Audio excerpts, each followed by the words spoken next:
فروپاشی امپراتوری روم غربی در سال 476 میلادی پایانی بر اقتدار یک امپراتوری بزرگ و آغازگر تحولی تاریخی بود در خلأ قدرتی که پس از سقوط امپراتوری ایجاد شد. کلیسای کاتولیک و پاپ‌ها به تدریج به جایگاه قدرتمندتری دست پیدا کردند. اونها با بهره‌گیری از نفوذ معنوی و سازماندهی منسجم وارد عرصه سیاست شدند و تونستند نه تنها راهنمای روحانی مردم باشند، بلکه به قدرت سیاسی و اجتماعی تبدیل شدند که مسیر تاریخ اروپا رو برای قرون متمادی شکل دادند. این ادغام دین و سیاست دوره‌ای رو رقم زد که در اون کلیسا نقش کلیدی در حکومتداری ایفا کرد و سنگ بنای بسیاری از تحولات تاریخی بعدی رو بنا نهاد.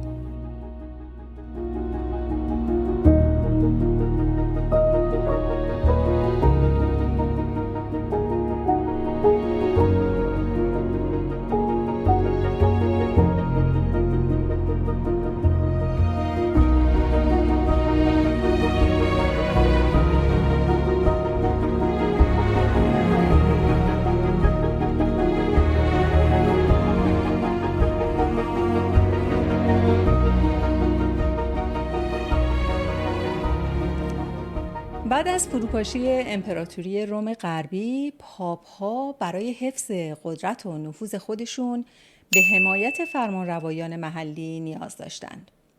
پپین قد کوتاه، پادشاه فرانک‌ها، با پاپ‌ها متحد شد و در قبال مشروعیت مذهبی که پاپ به اون داد، از کلیسا حمایت نظامی کرد. این اتحاد زمینه ساز رابطه‌ای عمیق‌تر بین کلیسا و حکومت شد. بعدها شارلمانی پسر پپین به گسترش این اتحاد پرداخت و با فتح سرزمین‌ها و ترویج مسیحیت جایگاه پاپ رو تقویت کرد. در سال 800 میلادی در مراسمی در کلیسای سنت پیتر روم، پاپ لئو سوم تاج امپراتوری رو بر سر شارلمانی گذاشت و اون رو امپراتور روم خواند. این رویداد نقطه عطفی در تاریخ اروپا بود، چون نمادی از بازسازی امپراتوری روم و اتحاد بین قدرت دین و دنیا به شمار می رفت. این اتفاق باعث عمیق شدن شکاف‌های سیاسی و مذهبی بین شرق و غرب، یعنی بیزانس و روم شد. این تاجگذاری نشون دهنده افزایش نفوذ پاپ‌ها در سیاست اروپا بود و پاپ لئو سوم با اعطای این عنوان به شارلمانی نقش خودش رو به عنوان فردی که قدرت معنوی داره و میتونه به رهبران سیاسی مشروعیت معنوی ببخشه، جایگاه خودش رو اینجوری تقویت کرد. این مسئله قرنها در تاریخ اروپا تأثیرات عمیقی گذاشت و پایه‌ای برای امپراتوری مقدس روم در قرون بعدی شد. کجاییم؟ سال 800 میلادی هستیم، یعنی 300 سال از افول امپراتوری روم غربی گذشته. از شکوه شهر روم تقریباً هیچ چیزی باقی نمونده بود. با این همه یورش و جنگ و غارت، غیر از ویرونه چیزی نمی‌دیدی. کاخ‌های روی تپه پالاتین رو به خرابی بودند. از 14 قنات روم فقط 2 قنات قابل استفاده بود. حمام‌های عمومی روم که زمانی تفریحگاه‌های بسیار لاکچری بودند، نه تنها قابل استفاده نبودند، بلکه ویران شده بودند. سال 847 یک زلزله اومد و همین تک و توک معابد و بناهایی که سرپا بودن هم داغون کرد. باسیلیکای مکسنتوس و به طور کلی رومن فروم و بخشای بزرگی از کولوسئوم آسیب جدی دیدند. فروم تراژیان تا سال 800 سالم بود، ولی بعد از این زلزله مخروبه شد. پاپ ها به جای اینکه این بناها رو بازسازی بکنند، میدونید چیکار کردن؟ اومدن سنگ هایی که از این بناها فرو ریخته بود، خب که اکثرشون هم مرمرهای بسیار نفیسی بودند، و همینطور مصالح دیگه ساختمانی که قابل استفاده بودن از این ساختمون ها، اونها رو برداشتن و تو ساختن کلیساهای دیگه، جاهای دیگه شهر استفاده کردن.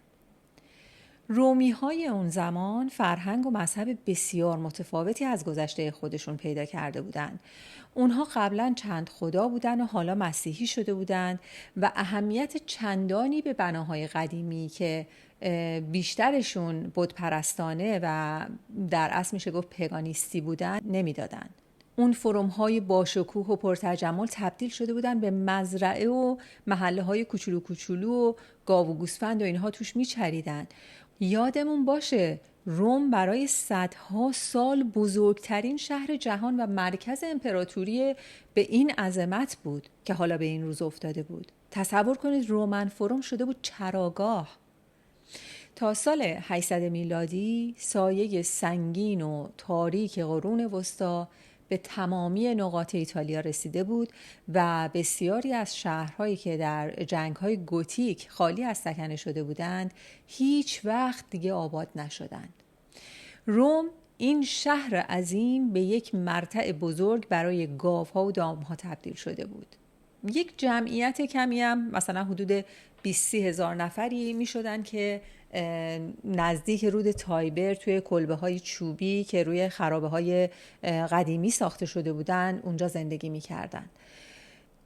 وقتی مردم تو خرابه های پوسیده و فراموش شده به کشت و زر مشغول بودن حتما خاطراتی از شکوه و عظمت گذشته رو توی ذهنشون تداعی می کردن.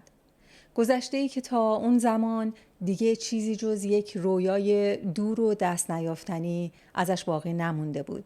افسانه‌ای از روزگار پرشکوهی که حالا برای اونها کاملاً غیر قابل فهم و دست نیافتنی به نظر می اومد. روزگار چه بازی عجیبی با این شهر کرد که همون اندک جمعیت باقی مونده انقدر از نظر فرهنگی متحول شده بودند که از تمدن قرون پیش شاید خاطراتی که سینه به سینه از اجدادشون نقش شده بود در ذهنشون نقش می‌بست. روزگاری مذهب این مردم چند خدایی بود، هر کی به روش خودش و اونطور که دوست داشت خدای خودش رو پرستش میکرد. و بعد مسیحیانی که از ابتدای پیدایش دین مسیح تا 300 سال بعد از اون اینقدر شکنجه شدند، چطور یهو ورق برگشت و رهبران اونها دارای چنین قدرتی شدند که تصمیماتشون کمتر از تصمیمات امپراتورا و پادشاه‌ها توی سرنوشت مردم دنیا تاثیرگذار نبود. عجب بازی داره این دنیا. روند این همه تغییر و سیر تحولات جایگاه پاپ‌ها در روم رو تا سال 800 که شارلمانی در روم تاجگذاری کرد دیدیم. اما از اینجا به بعد قدرت پاپ‌ها بیشتر و بیشتر شد. اعطای عنوان امپراتوری از طرف پاپ به شارلمانی باعث ایجاد ارتباط نزدیک بین کلیسای کاتولیک و حکومت شارلمانی شد و پایه‌های اونچه بعدها به امپراتوری مقدس روم معروف شد گذاشته شد. شارلمانی با ایجاد سیستم‌های مدیریتی کارآمد، استفاده از مقامات محلی به نام کنت‌ها و دوک‌ها که مستقیما به خود شارلمانی گزارش میدادن، حکومت خودش رو مستحکم کرد. این سیستم اداری متمرکز به اون کمک کرد تا در سرزمین‌های وسیع خودش حکومت بکنه و ثبات بیشتری در این مناطق برقرار بکنه. اون بخشایی از زمین‌های تحت کنترلش رو به نجبا و رهبران محلی واگذار کرد که به اونها مسئولیت‌های نظامی و حکومتی هم داده میشد. این نظام به ایجاد یک ساختار فئودالی در اروپا منجر شد که تا چندین قرن بعد از مرگ شارلمانی به حیات خودش ادامه داد. یعنی هم نیروی نظامی در دست اونها بود و هم نیروی اقتصادی در دست اونها بود. تاریخ تکرار می شود. برای همینه که من واقعا علاقه عجیبی به تاریخ دارم. بگذاریم برگردیم به روم. شارلمانی کارهای دیگه هم کرد که تأثیراتش هنوز در دنیا هست. علاوه بر احیای هنر، علم و آموزش به سبک روم باستان و درست کردن کتابخونه و مدارس که برای احیای فرهنگی واقعا تأثیرات مهمی در اروپا به شمار می اومدند، به صورت منظم لشکرکشی نظامی میکرد تا اقوام مختلف سرتاسر اروپا رو به زور یا با ترغیب و تشویق مسیحی بکنه. هرچی تعداد رهروان مسیح بیشتر شدند، کلیسا و پاپ هم قدرتمندتر شد.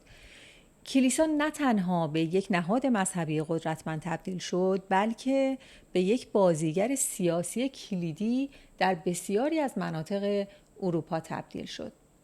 چند دهه بعد از مرگ شارلمانی در اواسط قرن نهم، امپراتوری اون به 3 بخش تقسیم شد: فرانک غربی که بعدها به فرانسه تبدیل شد، فرانک شرقی که اساس آلمان امروزی رو تشکیل داد و سرزمین‌های میانی که شامل بخش‌هایی از ایتالیا و سوئیس امروزی شدند.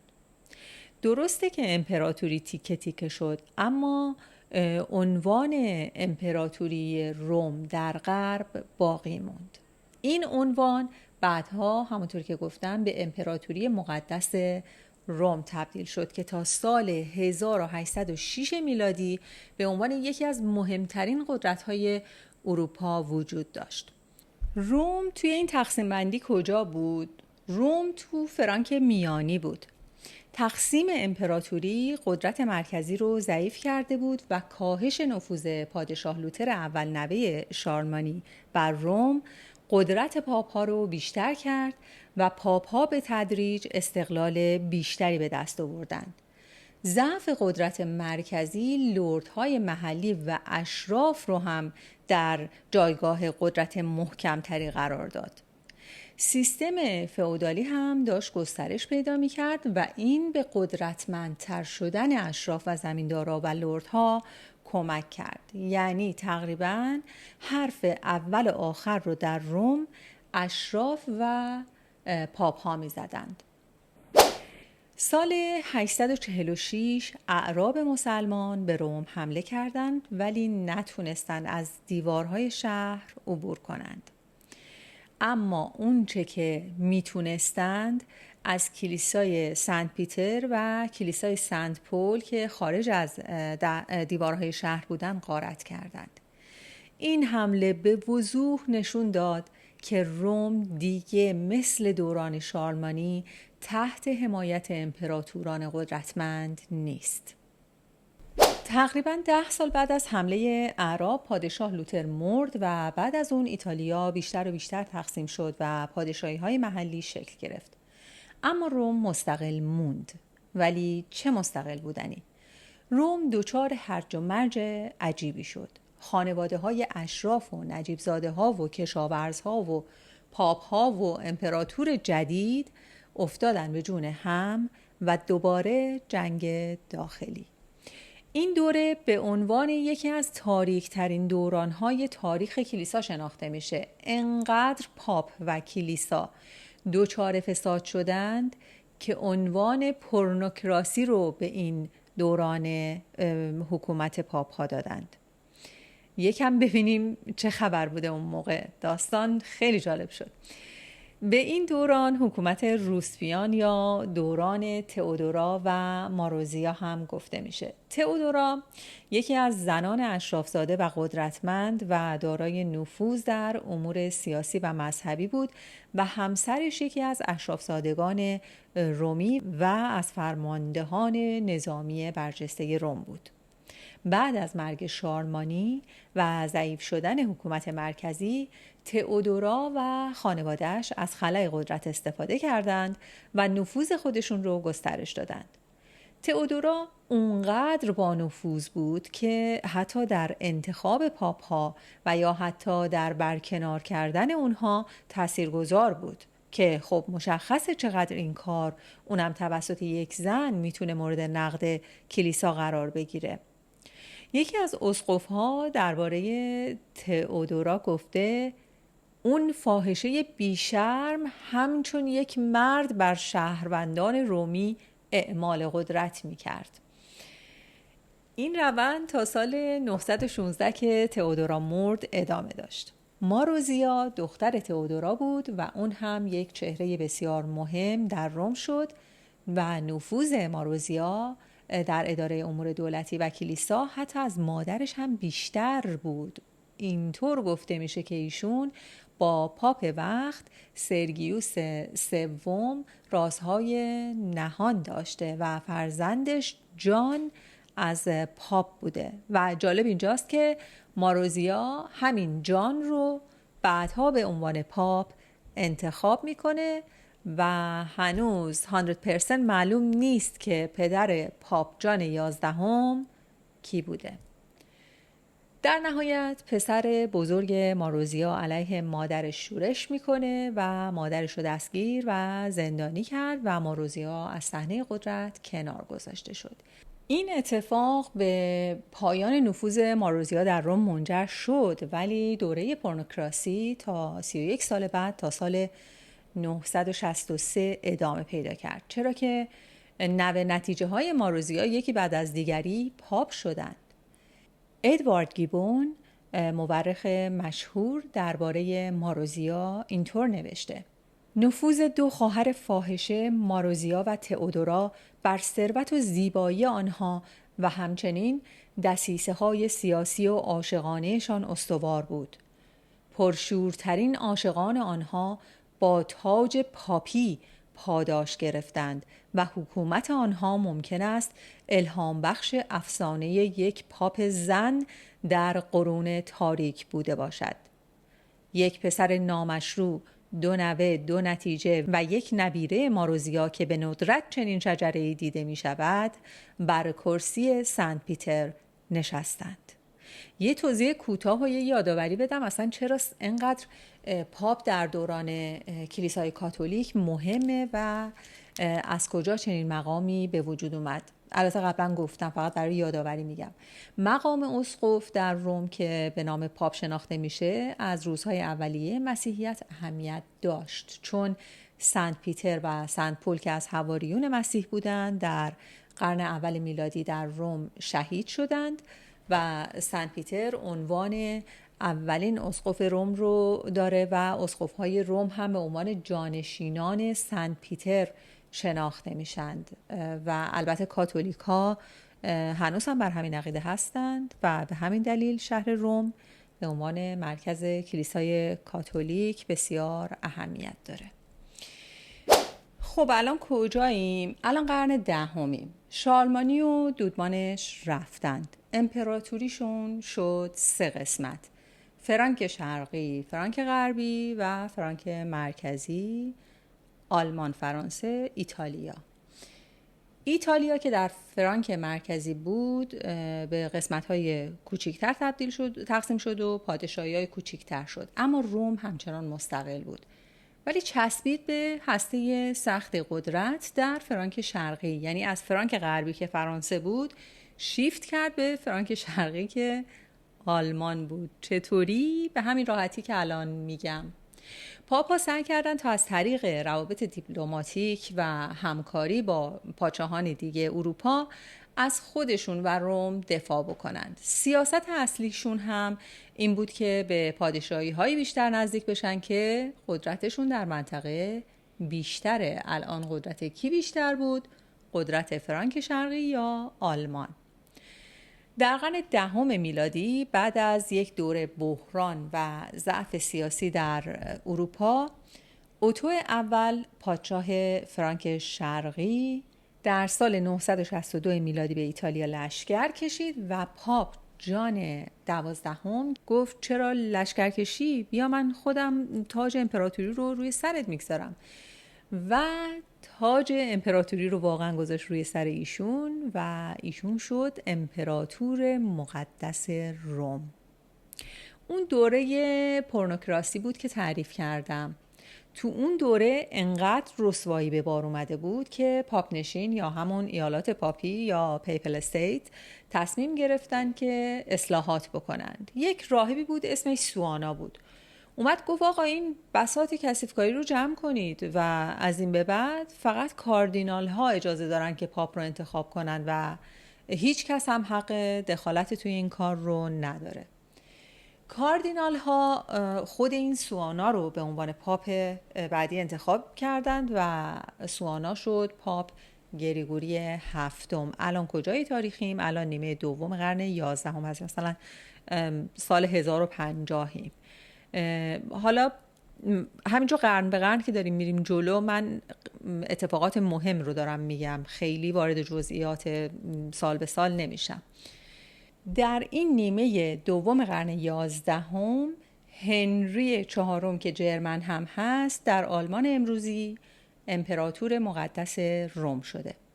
هنری چهارم و گریگوری هفتم با هم نساختن. هنری میگفت اسقف‌ها و رؤسای صومعه ها و حتی خود پاپ رو باید دولت تعیین بکنه و کلیسا هم زیر بار نمی رفت. این درگیری ها که جنجال انتصاب ها یا نزاع اعطای مقام نام داشت 50 سال طول کشید.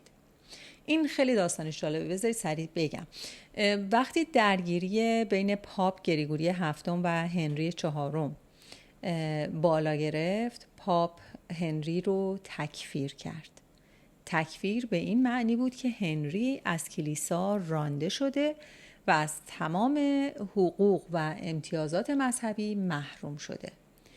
این اقدام پاپ یک ضربه مهلک به قدرت هنری بود، چون که امپراتور مقدس روم بودن به معنای محافظ کلیسا بودن بود و تکفیر شدن امپراتور باعث از دست رفتن مشروعیتش پیش بسیاری از فرمانروایان محلی و اشراف می شد.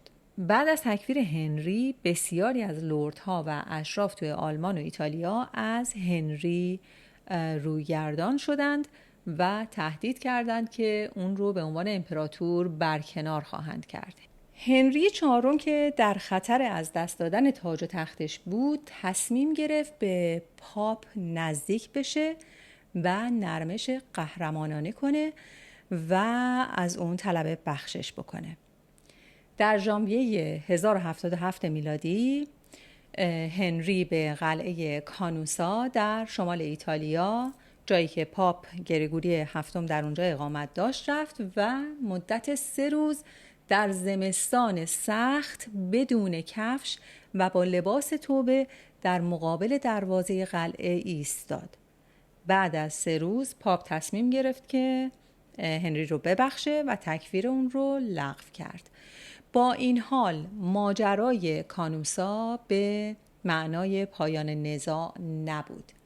هنری چهارم بعد از اینکه دوباره قدرت رو در دست گرفت با پاپ درگیر شد و در نهایت گریگوری هفتم رو برکنار کرد و کلمنت سوم رو به عنوان پاپ منصوب کرد. بعدم با نیروهاش اومد روم و پاپ کجا بود؟ پاپ در قلعه سنت‌انجلو که حالا بعداً توی یک ویدیو جداگونه اون رو با هم دیگه میبینیم و بیشتر دربارش میگم.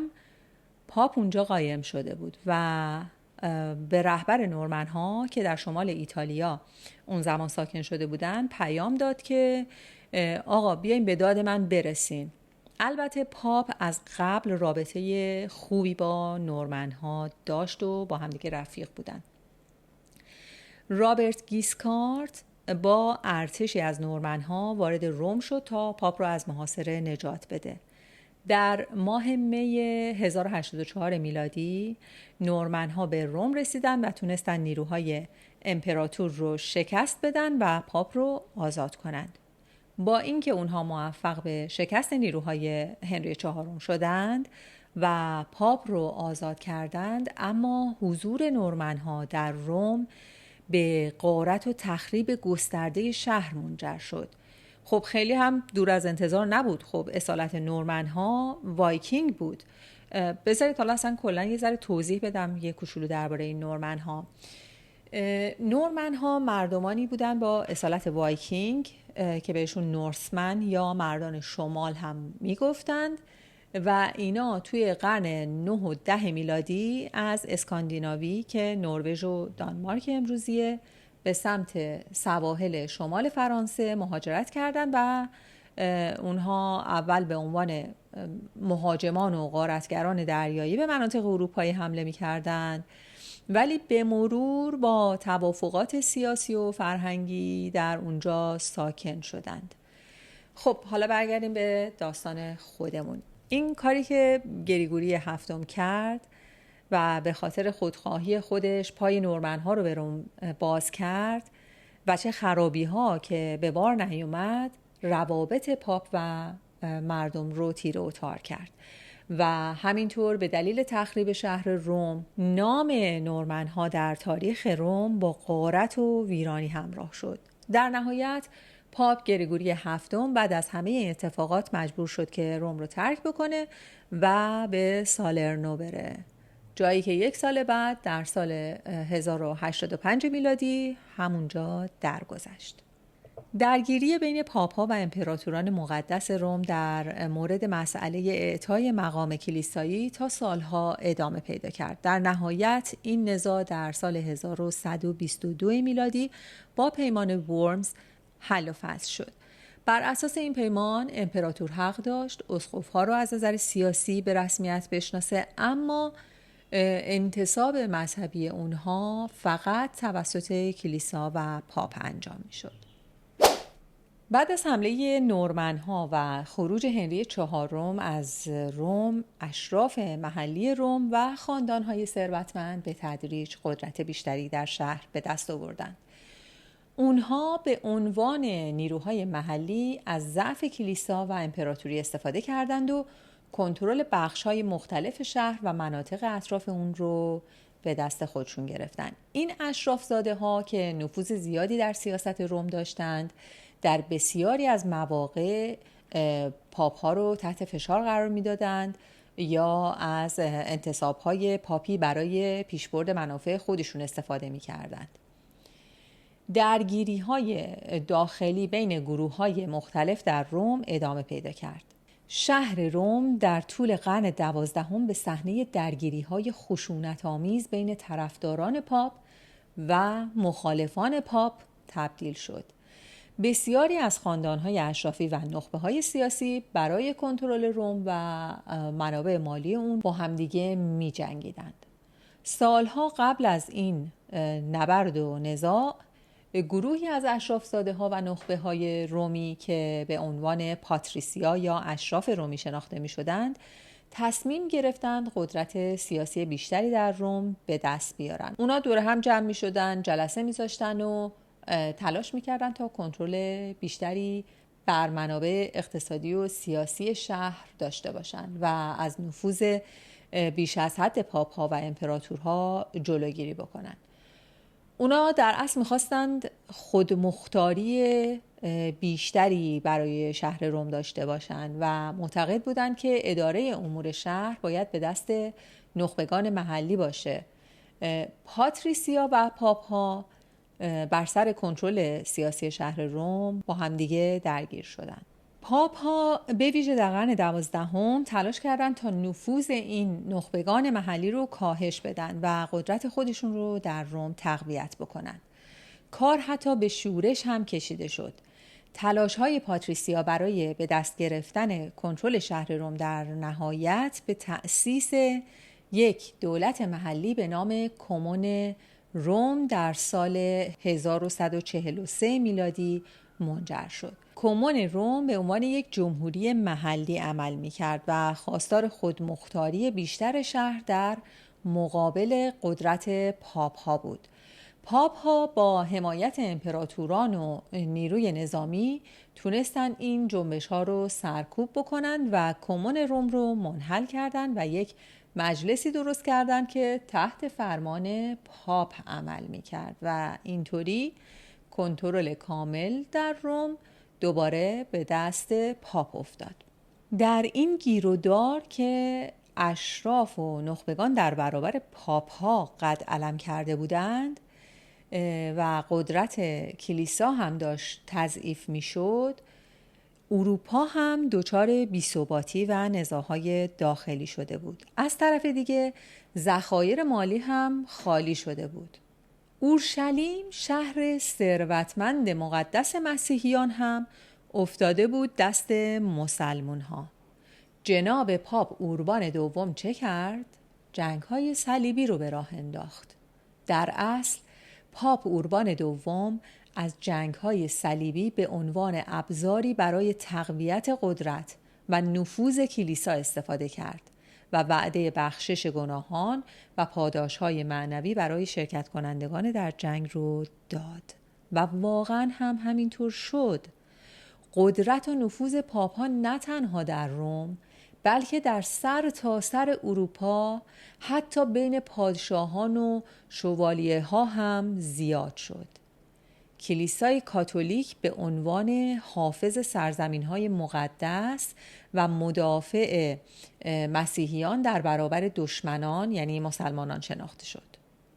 جنگ‌های صلیبی باعث شد که زائران و صلیبیون از سراسر اروپا به روم و شهرهای دیگه ایتالیا سفر بکنند. این جریان زائران و صلیبیون باعث شد که روم به عنوان یکی از مراکز مهم تجاری و مذهبی اروپا رونق بگیره. از همه مهمتر به پاپ‌ها اجازه داد که از قدرت نظامی پادشاهان و شوالیه‌ها برای محافظت از کلیسا و منافع خودشون استفاده بکنند. حتما درباره جنگ‌های صلیبی یه ویدیو درست میکنم، برای اینکه خودم خیلی دوست دارم درباره این جنگ‌ها بیشتر بدونم، درباره جزئیاتش و بیشتر یاد بگیرم. این جنگ‌ها تقریباً 2 قرن طول کشیدند و بنا به منابع مختلف از 4 تا 6 میلیون انسان جان شیرین خودشون رو در این جنگ‌های صلیبی از دست دادند. یکی از قدرتمندترین و تأثیرگذارترین پاپ‌های دوران قرون وسطی پاپ اینوسنت سوم بود. اون نفوذ گسترده‌ای بر کشورهای مسیحی و به طور کلی بر اروپای غربی داشت و ادعای برتری بر همه پادشاهان اروپا می‌کرد و اگر پادشاهی برخلاف میلش عمل می‌کرد اونو تکفیر می‌کرد. این رو به عنوان مثال گفتم که بیشتر درک بکنیم که این جنگ‌های صلیبی چه قدرتی به پاپ‌ها داد. بریم قرن 13. سال 1268 پاپ کلمنت چهارم دار فانی رو ودا گفت و کاردینال ها در شهری به اسم ویتربو در قلعه اپیسکوپال جمع شدند تا پاپ جدید رو انتخاب بکنن. یه مدت گذشت و به توافق نرسیدن. یه دست کاردینال ها میگفتن باید پاپی رو انتخاب بکنیم که با امپراتور مقدس روم هماهنگ و موافق باشه. یه عده دیگه میگفتن که نه، پاپ باید استقلال داشته باشه از خودش و ما باید فرد مستقلی رو انتخاب بکنیم، به خاطر اینکه خب پاپ های قبلی خیلی با امپراتور مشکل داشتن و باعث دردسر شده بود. مردم و مقامات محلی ویتربو که از طولانی شدن انتخابات خسته شده بودند تصمیم گرفتن فشار بیشتری به کاردینال ها بیارند تا هرچه سریعتر پاپ جدید انتخاب بشه. مردم قلعه رو محاصره کردند و این مردم خشمگین واقعا سقف قلعه رو سر کاردینال ها آوار کردند و سهمیه غذاشون هم کم کردند. خلاصه بعد از 3 سال تأخیر و فشارهای مردم و مقامات محلی ویتربو در نهایت شخصی به اسم ویسکونتی در سال 1271 میلادی به عنوان پاپ گریگوری دهم انتخاب شد. این انتخابات که یکی از طولانی ترین دوره‌های بدون پاپ در تاریخ کلیسا بود، باعث شد گریگوری دهم مجموعه‌ای از قوانین سختگیرانه رو برای تسریع انتخابات پاپی در آینده وضع کنه. این قوانین به تأسیس سیستم کنکلیو منجر شد که همچنان هم برای انتخابات پاپ ها استفاده میشه. اگر که فیلم داوینچی کد رو دیده باشید یا اینکه فیلم تو پاپس یا مثلا زمانی که پاپ فرانسیس داشت انتخاب میشد، من خودم سال 2013 بود فکر میکنم نگاه میکردم از تلویزیون اخبار، این سیستم رو نشون میده که چجوریه. زمانی که یک پاپ فوت میکنه یا اینکه یک پاپ استعفا میده، کاردینال ها از سر تا سر دنیا جمع میشن، میرن واتیکان و در کلیسای سیستین اونجا جمع میشن، رأیگیری میکنن و پاپ مورد نظرشون رو اسمش رو روی کاغذهای مینویسن. اگر که این رأیگیری ختم بشه به انتخاب پاپ و موفق بشن که پاپ رو انتخاب بکنند، کاغذهای رأیگیریشون رو که میسوزونن یک موادی هم بهش اضافه میکنن که دود سفید از لوله دودکش میاد بیرون و مردمی که پیرو مسیحیت هستن و مشتاقانه در میدان سنت پیتر منتظر هستند و ایستادن اونجا که پاپ منتخب رو ببینند و بشناسن که کی هست، میبینن که مثلا دود سفید اومده بیرون و متوجه میشن که کاردینال ها موفق به انتخاب پاپ شدند.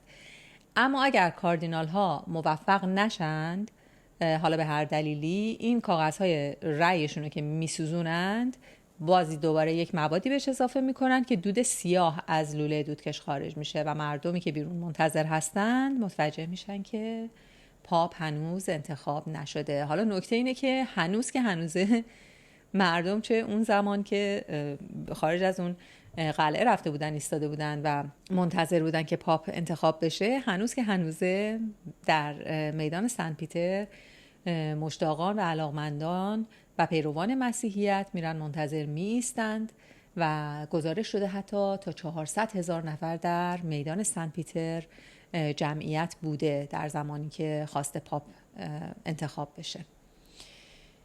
خب این هم از ماجرای کانکلیو. یادمون باشه که توی این سالها همچنان جنگ‌های صلیبی ادامه داره و با وجود رونق تجارت در بخش‌هایی از شهر روم، بسیاری از مردم عادی در فقر و مشکلات زیاد و بیماری دارن زندگی میکنن. مالیات‌های سنگین برای تأمین هزینه‌های جنگ‌های صلیبی هم بر مردم تحمیل شده بود که نارضایتی اونها رو دوچندان کرد و روم شاهد شورش‌های مردم به سطوح آمده است.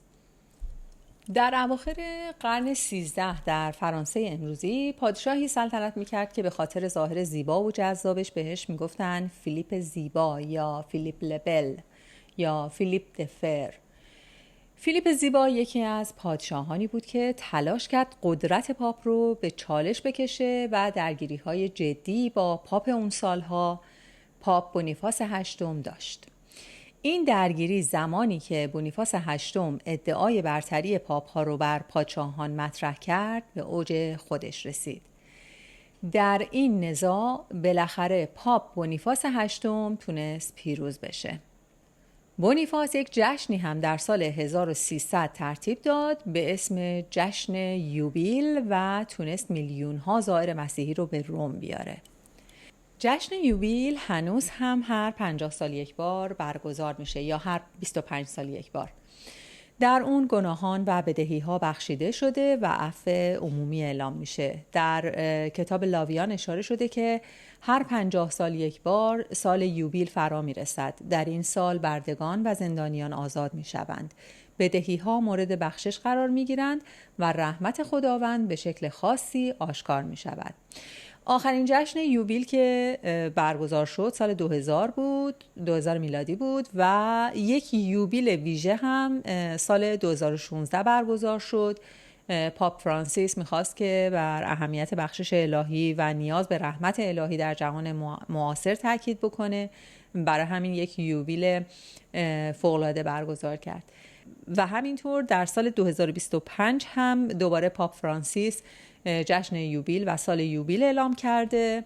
امروز که من دارم این ویدیو رو ضبط میکنم 17 دسامبر 2024 هستش و جشن یوبیل از 24 دسامبر یعنی یه چند روز دیگه در واتیکان شروع میشه و 24 دسامبر 2024 ساعت 7 بعد از ظهر پاپ فرانسیس درهای مقدس رو باز خواهد کرد و جشن یوبیل آغاز خواهد شد. فکر میکنم یک سالی طول بکشه. حالا خیلی دوست دارم هم ویدیوهای جدید ازش بیاد بیرون ببینم که چطوری هستش و همینطور ایونت هایی که اعلام کرده بودن من رفتم تو سایتشون خوندم، چیزای جالبی بود. حالا شاید یه ویدیو ازش درست کردم. برگردیم به همون سال 1300. بونیفاس هشتم اولین جشن یوبیل رو برگزار کرد ولی فیلیپ زیباچهره ولکن نبود و بونیفاس رو در شهری در جنوب روم زندانی کرد. پاپ بونیفاس تونست بعد از 3 روز به روم برگرده اما 1 ماه بعد درگذشت. گفته میشه از شوک و غم درگذشت. بعد از پاپ بونیفاس هشتم، پاپی که به فرانسه وفادار بود انتخاب شد و پاپ نشینی از اوایل قرن 14 برای مدت 68 سال به آوینیون در جنوب شرق فرانسه منتقل شد و در این دوره روم مورد بی‌توجهی قرار گرفت. در این مدت فردی به نام کلاد رینزو قدرت رو در روم به دست گرفت. اون یک ایدئالیست و خطیب بود که رویای احیای جمهوری روم و بازگرداندن شکوه امپراتوری روم باستان رو در سر داشت و در سال 1347 میلادی با حمایت مردم قدرت رو در روم به دست گرفت و به عنوان یک رهبر مردمی شناخته شد. با این حال اصلاحاتش مورد پذیرش قرار نگرفت و در نهایت توسط مردم به قتل رسید. بعد از کشته شدن کلاد رینزو در سال 1354 روم دوباره به بی‌ثباتی و آشوب سیاسی برگشت. نفوذ اشراف و خاندان‌های ثروتمند در شهر افزایش پیدا کرد و کنترل شهر به طور موقت از دست نیروهای مردمی خارج شد. قدرت پاپ‌ها در این دوره کاهش پیدا کرد و روم تا حدود زیادی به یک صحنه درگیری بین خانواده‌های اشرافی تبدیل شد. همچنین شورش‌های مردمی به دلیل وضعیت ناپایدار سیاسی و اقتصادی ادامه داشت تا اینکه پاپ‌ها دوباره کنترل شهر رو به دست گرفتند و روم در سال 1377 دوباره پاپ نشین شد. قرن 15 برای روم تقریباً قرن آرامش و صلح داخلی بود و برنامه‌های دوران رنسانس از این نقطه شروع شد. قرن 15 دوران رنسانسی ایتالیا بود و روم به یکی از مراکز مهم فرهنگی هنری این دوره تبدیل شد. پاپ‌ها به ویژه پاپ نیکولاس پنجم و پاپ سیکستوس چهارم از هنر، معماری و دانشمندان حمایت کردند و پروژه‌های عظیمی برای بازسازی شهر و تأسیس کتابخانه‌ها و دانشگاه‌ها و ساخت کلیساها آغاز کردند. در این دوران روم به یک مرکز مهم برای هنرمندان بزرگ مثل میکلانژ و رافائل تبدیل شد. اینکه مخارج این پروژه‌ها از کجا تأمین می‌شد و وضعیت مردم توی این زمان در چه حال و وضعی بود رو بگذاریم برای قسمت بعدی. دوستتون دارم. کانال رو سابسکرایب کنید لطفاً و به دوست و آشناهاتون هم معرفی بکنید اگه دوست داشتید و خوشتون اومده از مطالبی که تا حالا گفته شده، و اینکه لایک و کامنت هم فراموش نشه لطفاً، که کلی انرژی و انگیزه من چندین برابر میشه. در سایه خرد و آگاهی باشیم.